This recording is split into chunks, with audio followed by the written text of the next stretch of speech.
Oi, eu sou o Matheus, e você conhece o Mario?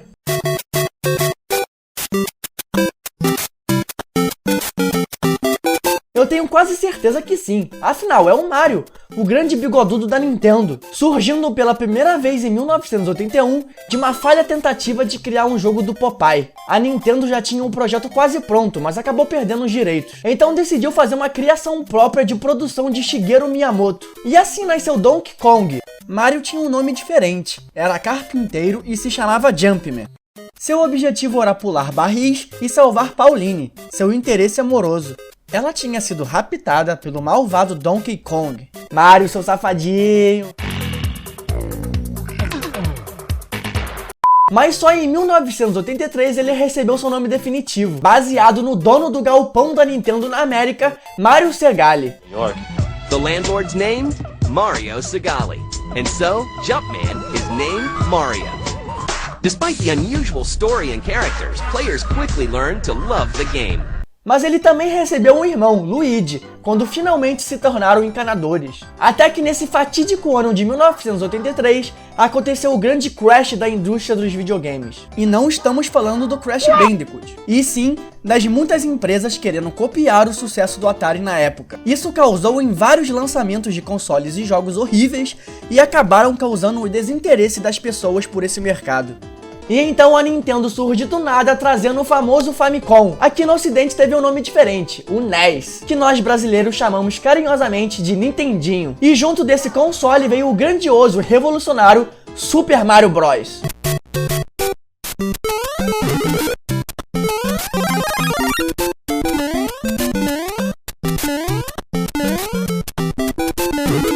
A primeira aventura do Bigodudo no Reino dos Cogumelos. Dessa vez ele precisa resgatar a Princesa Peach, que foi capturada pelo grande rei Koopa, que também é chamado de Bowser. Ele, além de capturar os habitantes do Reino do Cogumelo, transformou eles em arbustos e pedras. Sim, aquelas mesmas pedras que vemos no cenário dos jogos.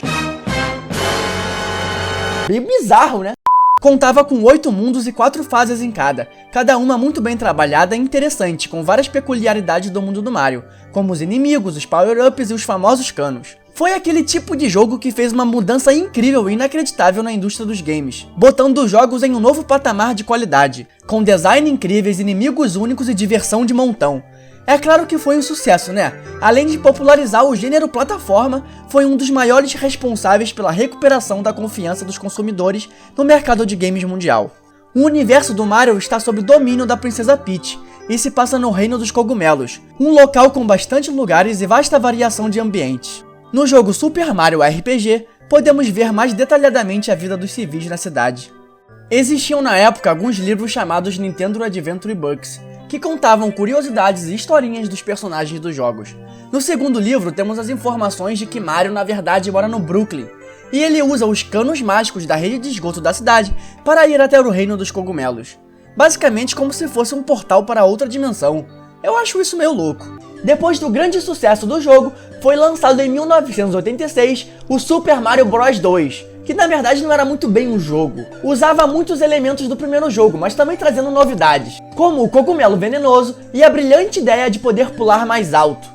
E agora também temos a opção de jogar com Luigi, sem ter que botar pra 2 e ter que esperar o Mario morrer pra jogar com ele. A jogabilidade com o Luigi era um pouco diferente, ele podia correr mais rápido e também pular mais alto. Mas o Luigi parecia mais um sabão, escorregando pra lá e pra cá que nem os carros da Ubisoft. Esse jogo é considerado um dos mais difíceis da série Mario, e foi por um desses motivos que o jogo não veio para o ocidente. Porque a Nintendo Oriental considerava muito difícil para o nosso público, esses asiáticos. Tinha um design feito por alguém que parecia que queria ver alguém sofrer de tão difícil, tendo até cano que fazia você voltar de fase. Então, 2 anos depois, foi lançado aqui no ocidente uma outra versão. Mas obviamente todo mundo estranhou, aquilo não parecia um Mario. Você não poderia matar os inimigos pulando neles, você jogava itens neles. E o design de fase era muito estranho, parecendo se passar num Egito maluco. What the fuck?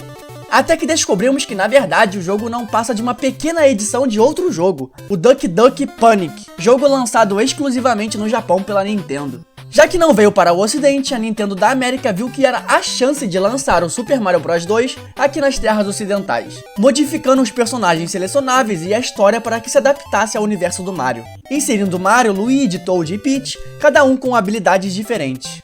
Mas você deve se perguntar, mas e a versão original, a japonesa, nunca veio pra cá? Bem, para o Nintendinho não, mas chegou na coletânea Super Mario All Stars do Super Nintendo como Super Mario Bros. The Lost Levels, que na verdade era um remake do Super Mario Bros. 2 original, na qual também tinha um remake do Super Mario Bros. 2 bizarro da Nintendo da América. Menos de um ano depois desse conturbado lançamento de Mario 2 por aqui, foi lançado o Super Mario, que é considerado por muitos o melhor da geração Nintendinho, o Super Mario 3, lançado em 1988 nas terras japas, sendo revelado para nossas terras no clássico filme O Gênio do Videogame de 1989.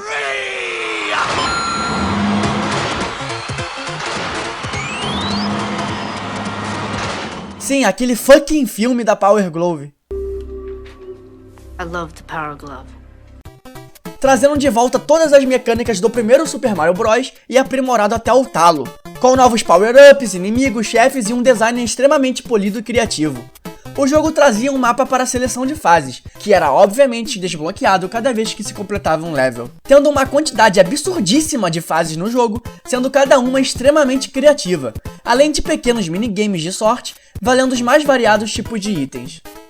Comparado ao Super Mario Bros 1, são extremamente criativos e considerados alguns dos melhores da série. O plot da história foi um pouco modificado comparado ao primeiro Super Mario Bros. Dessa vez, Bowser e seus peculiares 7 filhos voltam ao reino dos cogumelos para causar caos. Depois de roubar as varinhas dos 7 reis do mundo do cogumelo e transformá-los em animais indefesos, eles capturam Peach e rodam o pé, levando ela para o covil secreto, ficando a cargo de Mario e Luigi derrotar os filhos de Bowser e salvar a princesa novamente.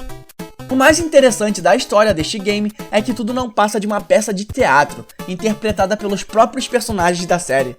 Como foi mostrado na tela inicial do jogo, que aparece um palco de teatro. O próprio Shigeru Miyamoto confirmou a veracidade disso.